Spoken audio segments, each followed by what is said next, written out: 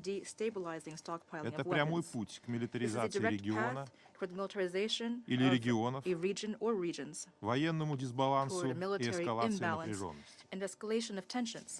Более того, избыточные накопления вооружений существенно увеличивают риски их перетекания в незаконный оборот.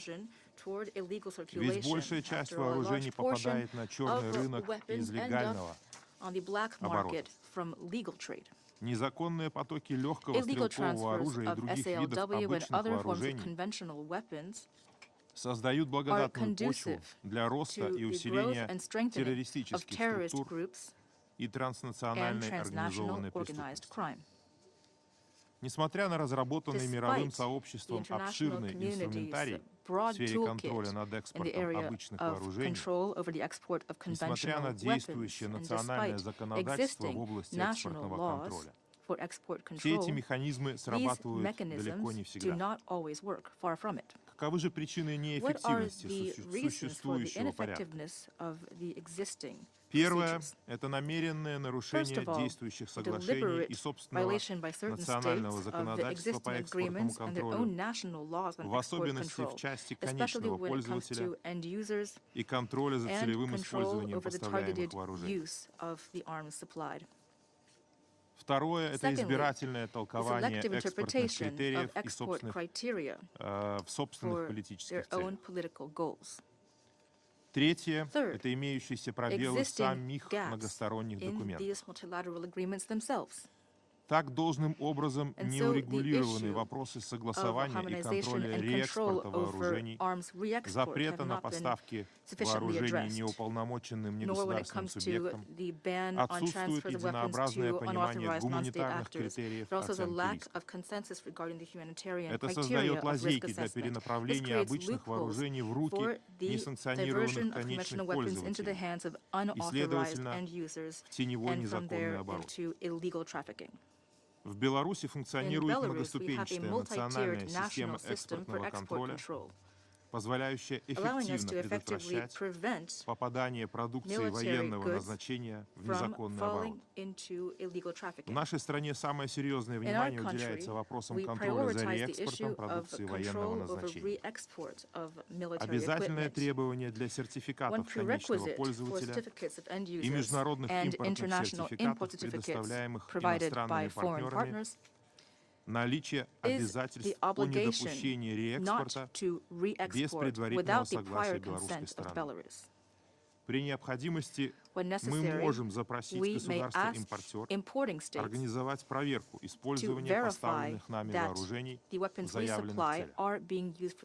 Полагаю, что указанные элементы должны быть неотъемлемыми составляющими каждой национальной системы экспортного контроля и соответствующих многосторонних договоренностей.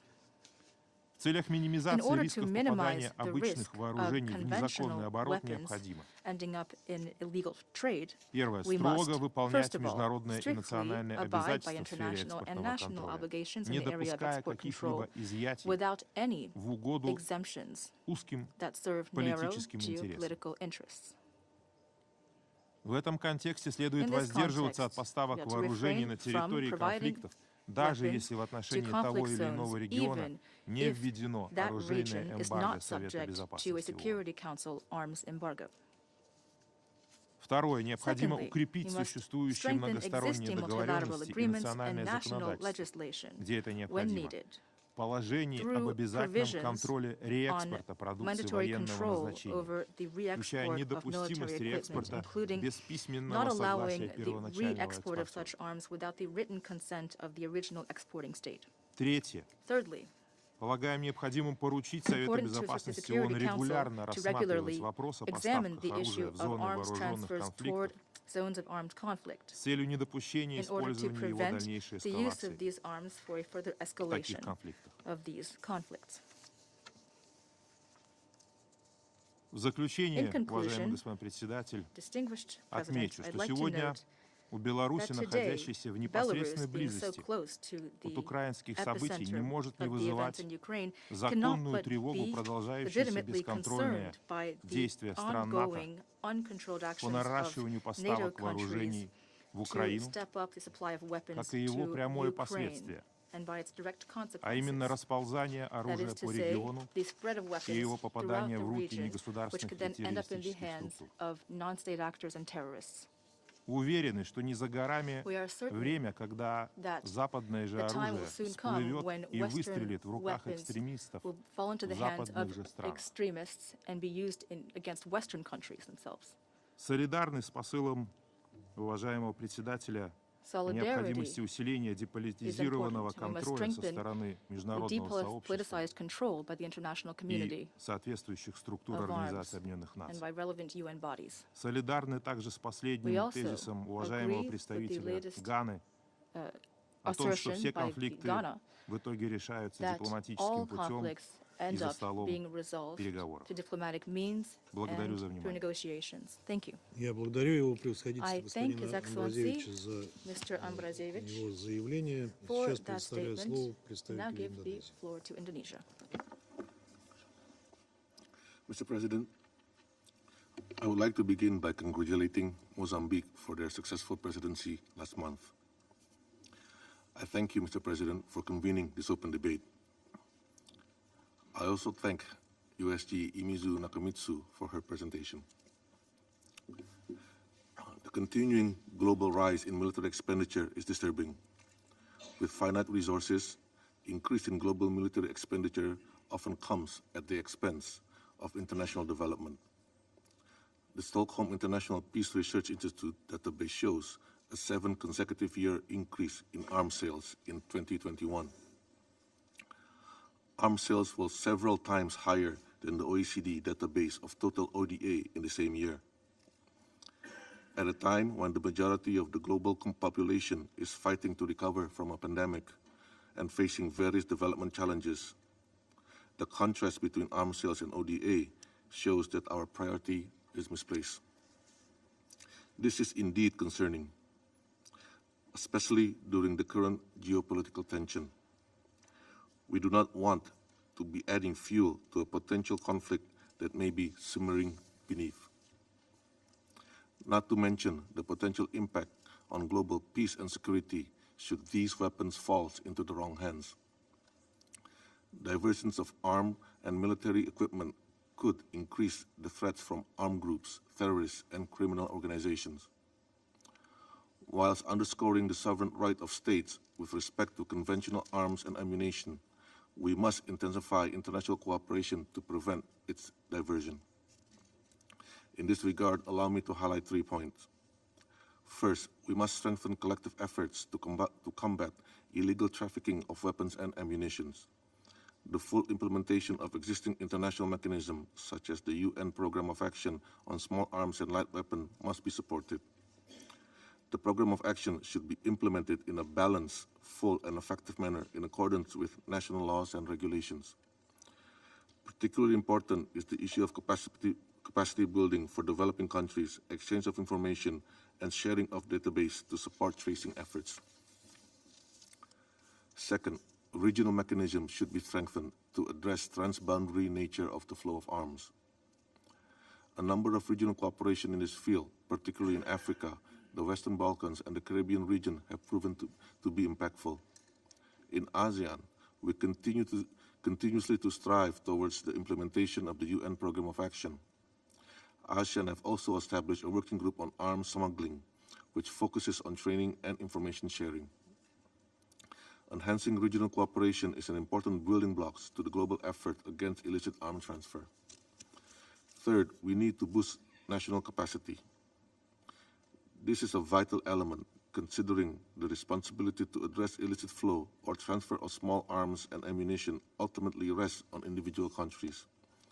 Capacity building programs plays an important role in this regard. Such capacity building programs should not be a one-size-fits-all approach, but rather focusing on the unique conditions and needs of each country. If all countries have the adequate capacity and tools at their disposal, we can better address these challenges. I thank you, Mr. President.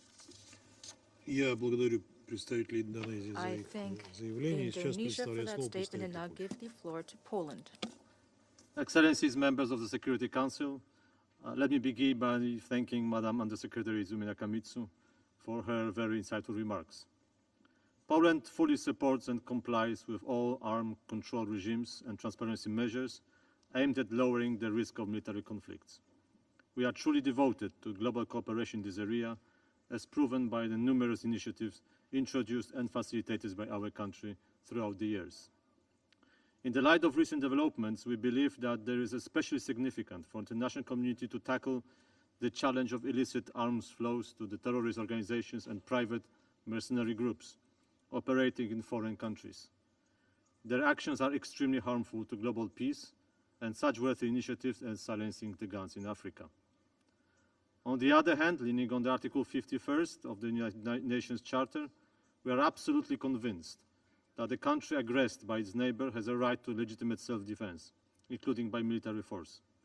Assisting such a country is not only admissible, but legally substantiated and morally right. A case in point is Ukraine, which is fighting a just war, defending itself from a brutal aggression from Russia. We support the victim of this aggression, providing humanitarian, financial and military assistance. And we will continue to do so until just peace is restored, international law obeyed, and perpetrators are brought to justice. Poland is proud to be a part of the world's collective self-defense against a trespasser trampling on the most fundamental principles of the UN Charter.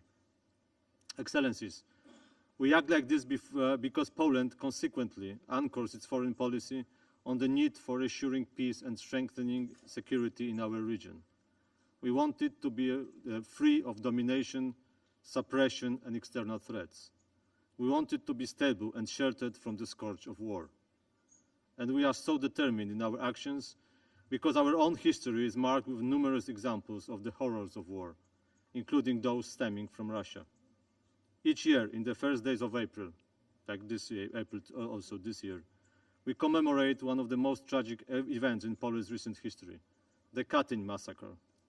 Back in 1940, on a secret order by Joseph Stalin, the NKVD, Soviet secret police, conducted a series of mass executions of nearly 22,000 Polish officers and intelligentsia prisoners of war. It happened just months after Stalin's Red Army had joined Hitler's Wehrmacht in the military invasion of Poland that effectively started the Second World War.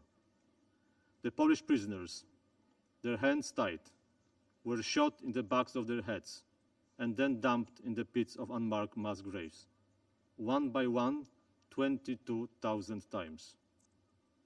Do not be surprised then that the images of the last year's events in Bucha and Irpin brought to us those horrible memories from our own past.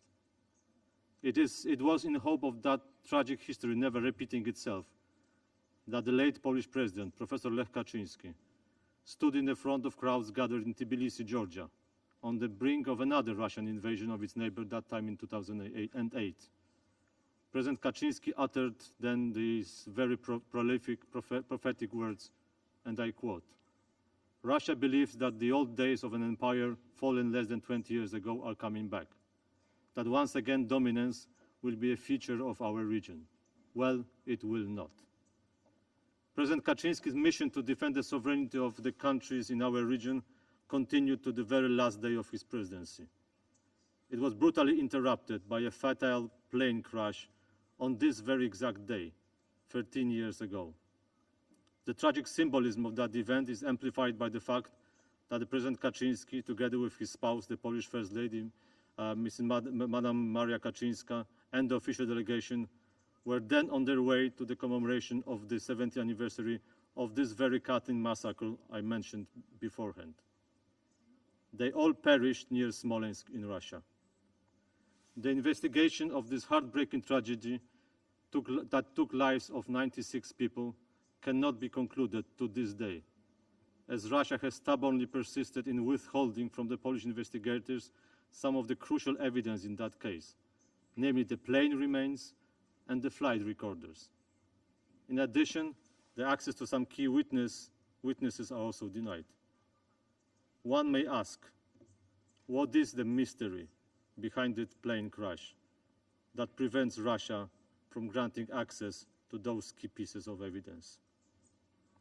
Distinguished members of the Security Council, for all the above reasons, from this place, I'm calling on Russia to release the missing evidence, return the plane wreckage belonging to Poland under the international law, and to fully cooperate with the Polish investigators in order to clarify all the circumstances of the tragedy so characteristic for the history of our region.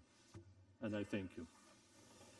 В качестве председателя Совета Безопасности я вынужден Council, поблагодарить представителя Польши за его заявление. Несмотря на обращенные ко мне, к нам личные призывы, мы найдем другое время и место для того, чтобы ответить на его призывы. А сейчас я предоставляю слово представителю Южной Африки. I now give the floor to South Africa.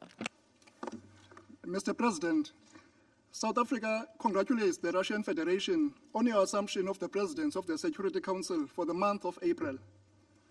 We welcome the opportunity to participate in today's open debate on this important matter that impacts the attainment of peace and security in many parts of the world. I would like to thank Under Secretary General Nakamitsu for your briefing, which shed much light on the threats posed to international peace and security by the risks stemming from violations of agreements regulating the export of weapons and military equipment. Mr. President, the regulation of South Africa's conventional arms, including the transfer of such arms, is governed strictly in terms of our country's National Conventional Arms Control Act. This Act of Parliament was the result of South Africa's decision in 1995 to create the National Conventional Arms Control Committee, which is at a cabinet level. The primary goal of this committee has been and still is to establish and promote our country as a responsible producer, possessor, and trader in conventional arms, advanced technologies, as well as dual-use goods. South Africa continues to be an active and constructive partner in terms of global conventional arms control, particularly as a state party to legally binding instruments such as the Certain Conventional Weapons Convention, the Anti-Personnel Mine Ban Treaty, and the Convention on Cluster Munitions. In addition, as far as UN political processes are concerned, South Africa consistently participates in and submits its annual reports to the UN Register of Conventional Arms. We continue to be one of the main three sponsors, along with Colombia and Japan, of the annual General Assembly resolution entitled The Illicit Trade in Small Arms and Light Weapons in All Its Aspects. Mr. President, under the theme of this debate, South Africa wishes to emphasize that the adoption of the Arms Trade Treaty arose from the growing global need, desire, and resolve to deal with and curb inadequate controls on the global conventional arms trade. As stated in the objectives of the treaty, it aims to establish the highest possible common international standards for regulating or improving the regulation of the international trade in conventional arms, as well as to prevent and eradicate the illicit trade in conventional arms and prevent their diversion. The ATT may be perceived by some states, including around this table, to have some shortcomings, but there is no clear reason why this should be an obstacle to any UN member state becoming a state party to the treaty. The ATT is a global instrument that is unique in nature, and there is currently simply no alternative to it as far as arms trade is concerned in furthering the respect of the UN Charter, particularly Article 2. Mr. President, as I close, in the spirit of the theme of this open debate, South Africa calls on all member states of the UN committed to the responsible regulation on export controls of conventional weapons to ratify and accede to the Arms Trade Treaty without further delay. This will ensure that our words are strengthened by our concrete commitments to multilateral outcomes. I thank you, Mr. President. Я благодарю представителя Южной Африки за их заявление и предоставляю слово представителю Мексики. Gracias, señor presidente. Agradecemos la convocatoria a este debate abierto. Para México es especialmente importante que el Consejo de Seguridad continúe analizando seriamente las consecuencias negativas del tráfico y desvío de armas, especialmente cuando son resultado de violaciones directas de embargos y acuerdos vinculantes. Los informes del secretario General y de los diferentes paneles de expertos establecidos por el propio Consejo de Seguridad muestran en los hechos demonstrate los embargos de armas son violados constantemente. Basta con consultar los relativos a Libia o la República Centroafricana, por mencionar algunos. La Oficina de las Naciones Unidas contra la Droga y el Delito, u organizaciones tales como CIPRI, o bien la encuesta sobre armas pequeñas, Small Arms Survey, en inglés.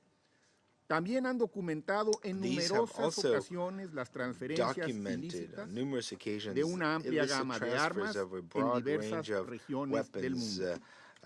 Por ello, México considera necesario fortalecer las medidas para implementar efectivamente las decisiones del Consejo de Seguridad. A finales de 2021, mi país promovió la resolución 2616, que fue adoptada como una contribución al fortalecimiento de las herramientas a disposición del Consejo de Seguridad. Por ello damos la bienvenida a que la nota conceptual del presente debate plantee cuestiones que a nuestro parecer pueden ser cabalmente respondidas a través de la estricta aplicación de esa resolución. La resolución 2616 hace especial énfasis en el respeto a los embargos de armas impuestas por el Consejo.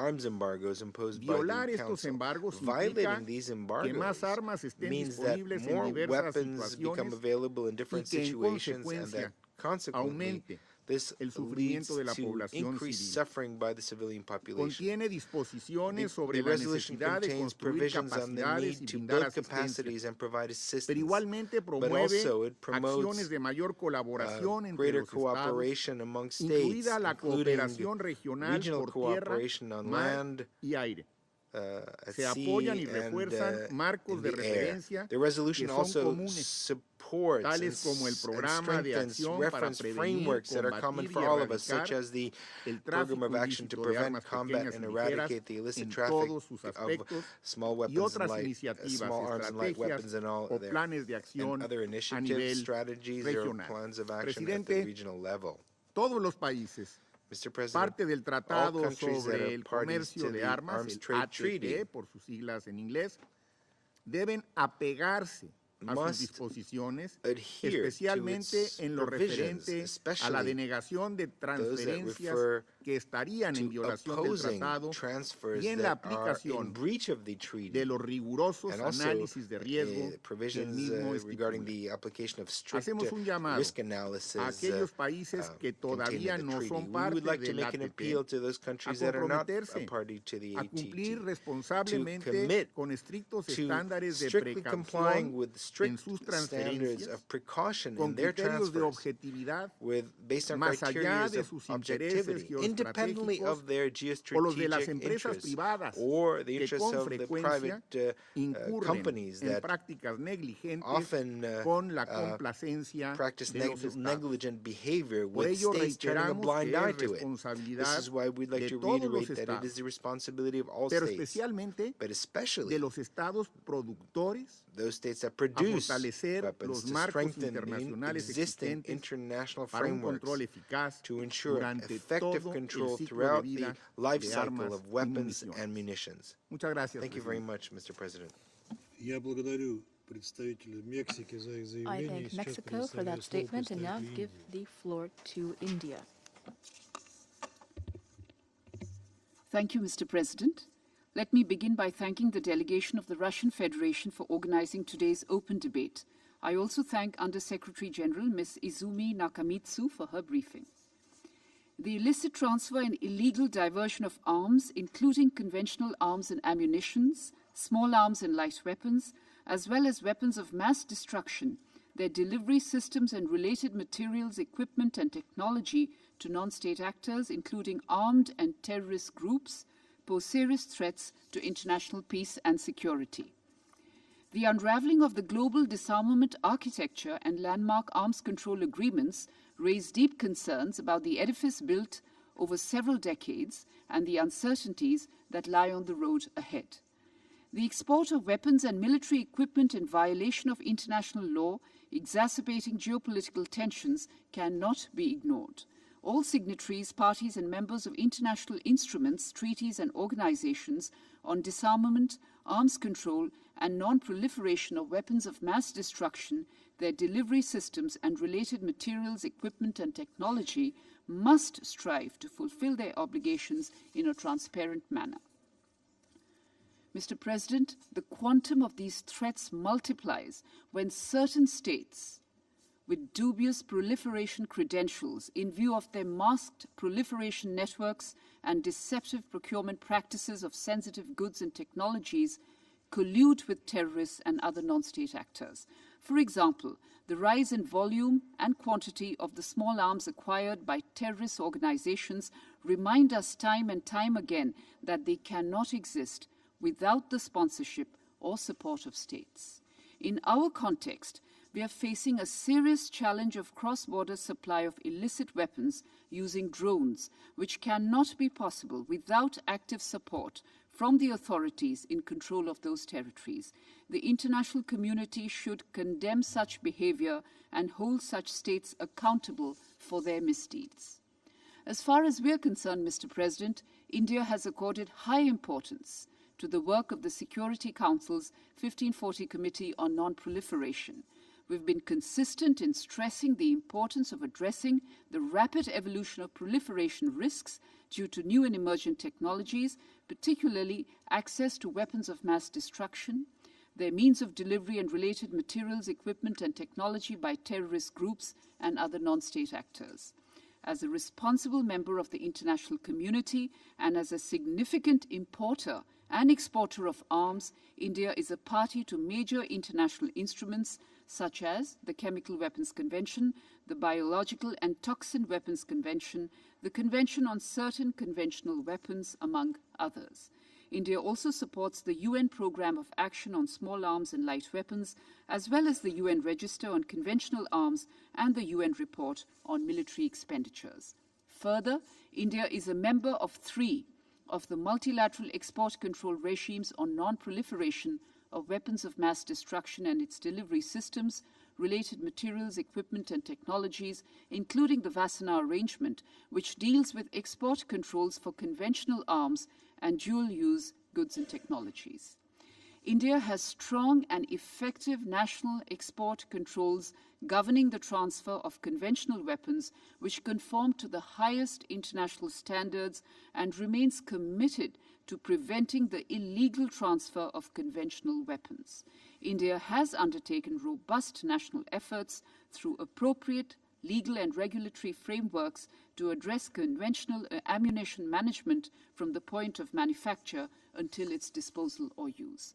With our long-standing commitment to global non-proliferation, we have established a strong legal and regulatory system in India to implement the provisions of Resolution 1540 and our other international obligations. The pursuit of the prevention of unregulated trade in conventional weapons and related dual-use goods and technologies, Mr. President, cannot restrict and should not prejudice the legitimate right of states to engage in arms trade for self-defense and in pursuit of their foreign policy and national security interests. It is important, therefore, to strike a balance between the obligations of exporters and importers without unduly hampering legitimate trade in conventional arms. Thank you. I thank India for that statement and now give the floor to Iran. Thank you so much, Mr. President. I thank you for convening this open debate, and also I thank Ms. Nakamitsu for their insightful briefings. Mr. President, I congratulate Russia on this Council presidency this month and commend Mozambique on the successful completion of its March presidency. My delegation had not initially intended to speak regarding the issue on the agenda item for today's meeting. However, to our dismay, the United States and certain members of the Council once again abused the Council forum, other standard practices to further their own political agendas and level baseless charges against my country. This compelled my delegation to ask for the floor and make a statement in an ambiguous denial of these baseless assertions. Mr. President, to begin, weapons and military equipment export is a highly sensitive issue that requires member states to uphold their commitment to prevent them from falling into the hands of the terrorist and criminal groups. Failure in this area can have serious consequences for international and regional peace and security. As such, when weapons and military equipment are exported to conflict-affected countries, it can contribute to intensification of violence and prolongation of the conflict. This can lead to increased casualties, civilian displacement, and humanitarian crisis. Furthermore, violation of obligation can fuel arms races and create a power imbalance, exacerbating conflicts and undermining efforts for peaceful resolution. Mr. President, as a victim of foreign-backed terrorist groups and organized crime dealing with dire consequences of drug trafficking and illicit weapons trade, the Islamic Republic of Iran is deeply concerned about the illicit transfer of weapons and small arms to terrorist groups. Mr. President, we strongly condemn and categorically reject the baseless allegation leveled by the United States, a certain member of the Council, against my country at this meeting. Iran has always upheld its obligations under international law and has never transferred arms or weapons in violation of its obligations. Iran's position on the ongoing Ukraine crisis is clear and consistent. Iran has consistently advocated for the resolution of the conflict through peaceful means. Iran has repeatedly denied unfounded claims that it has transferred weapons to use in Ukraine conflict, including UAVs. Such allegations are completely unfounded and have nothing to do with the Security Council Resolution 2231. It is evident that the prime object of such assertion and fabrication is to divert attention away from the U.S. and West's massive transfer of high-tech weapons to Ukraine to prolong the conflict. In a set of such unprofessional and irresponsible behavior, we advise the U.S. and these certain members to comply with all their respective legal obligations fully and genuinely under the Resolution 2231. I thank you, Mr. President. Я благодарю представителя Ирана за заявление. Сейчас предоставляю слово представителю Пакистана. Thank you, Mr. President. Thank you for convening this timely and important debate. We wish you a successful presidency. I also acknowledge the presence of USG and High Representative for Disarmament Affairs, Ms. Izumi Nakamitsu, for her presence, and wish to thank her for a good briefing, which indeed provided us with insightful input for today's debate. Mr. President, the negative consequences from the misuse of arms, small or heavy, are well known and amply documented. So are the factors such as illicit trade, brokering, diversion, lax regulations, and weak management of weapons stockpiles. Every day, innocent people, including women and children, fall victim to the murderous designs of terrorists, criminals, and insurgents using these weapons. Peacekeepers, police, and security forces bear the brunt of this in the line of duty. These lethal instruments of violence are widely available, inexpensive, easy to transport, and also to conceal. Mr. President, we concur that these arms are major enablers of criminal violence and conflict. The nexus between organized crime, drug trafficking, and the illegal arms trade adds a layer of complexity to a daunting challenge. The UN Programme of Action, the International Tracing Instrument, and the Firearms Protocol provide solid normative frameworks to address the use, regulation, and impact of these arms. All states need to intensify efforts to fully implement these mechanisms. For developing countries, particularly in Africa, the role of international assistance and cooperation is critical.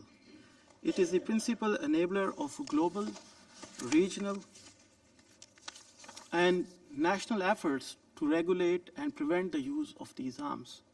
We therefore call for stronger commitment from the international community to mobilize resources to this end.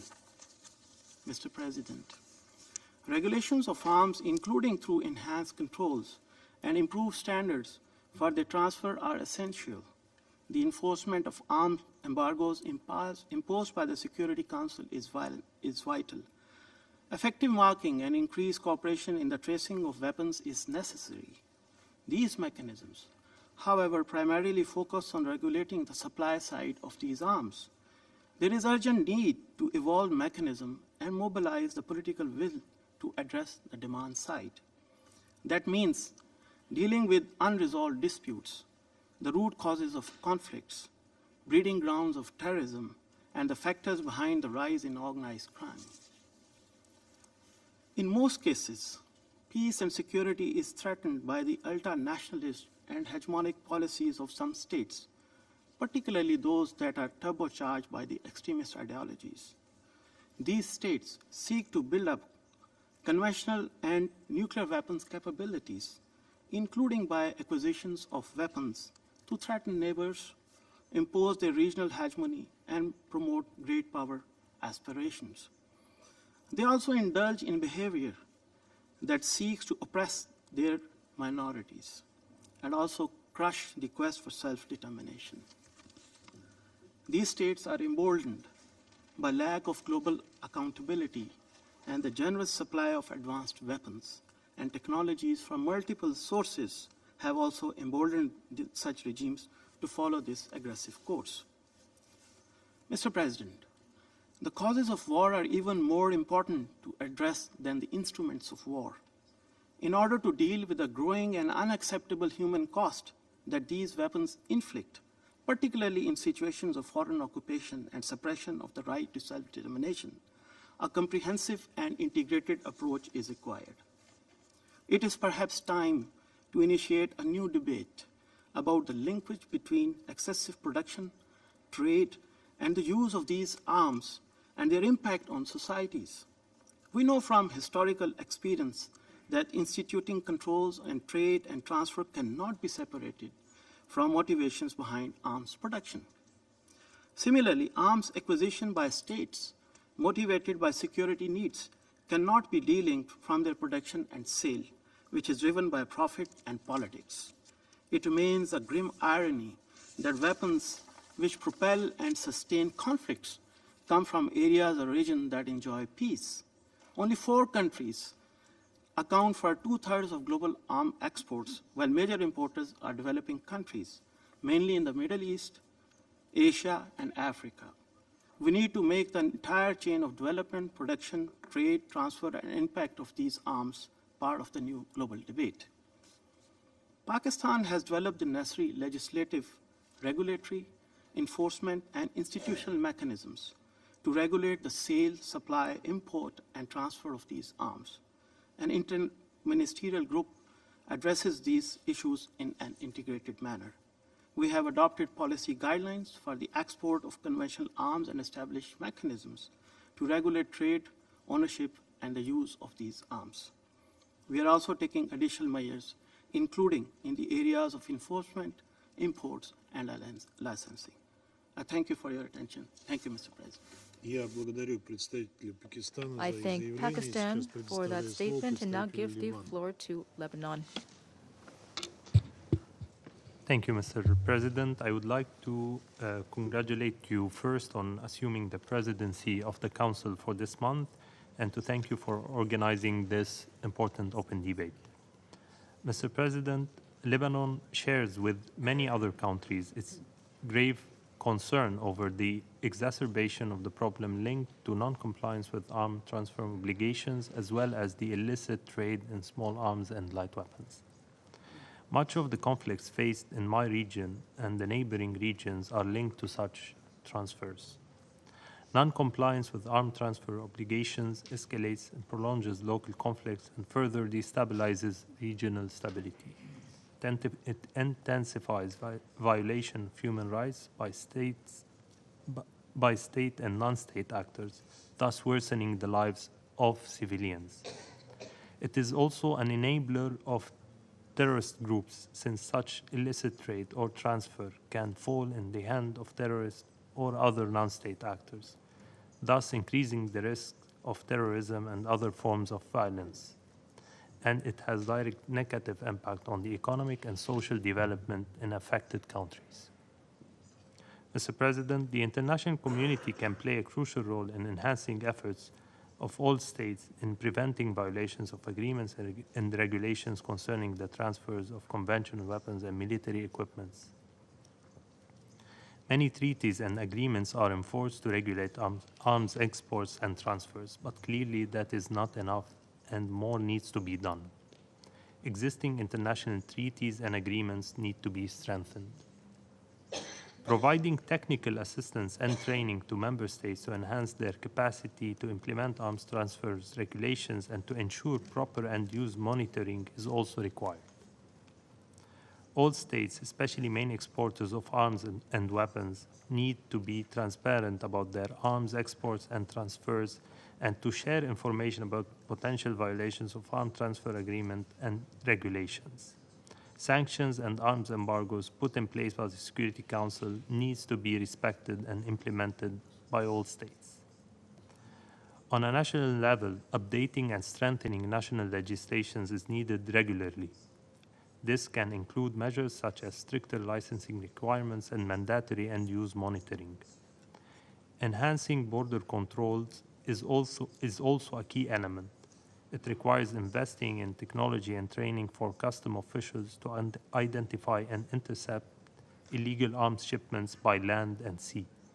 Bilateral and regional cooperation, assistance and capacity building, in-kind provisions of advanced equipment for border control and monitoring, in addition to sharing intelligence on illicit arms flows, all play an important role in making border control efficient. Mr. President, effective control on arms and weapons export can play a significant role in limiting the length of local conflicts. By limiting the availability of weapons to warring parties, arms control measures can reduce the intensity and duration of conflicts. This can help to prevent the escalation of violence and to promote conflict resolution through peaceful means. Finally, Mr. President, the Security Council has a very important responsibility within its mandate to ensure that arms embargoes are respected and enforced. Union among its members and their commitment to the full implementation of UN Security Council resolution, as well as the rest of members of the United Nations, is also key to the effective implementation of any measure taken by the Council. I thank you, Mr. President. Я благодарю I thank the representative of Lebanon for that statement. Список ораторов исчерпан. Заседание закрывается. The list of speakers has been exhausted. The meeting is adjourned.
touch my hand.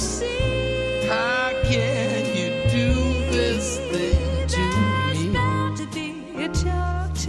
Making my lifelong sorrow. There will be plenty implied. If you caught pneumonia and died, I really can't stay. Get over that old eye. Oh, but it's cold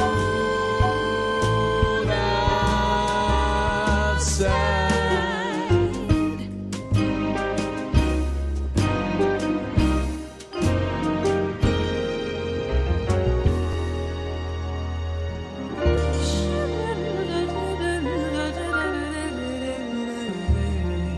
Can't you just stay for 10 more minutes? 5?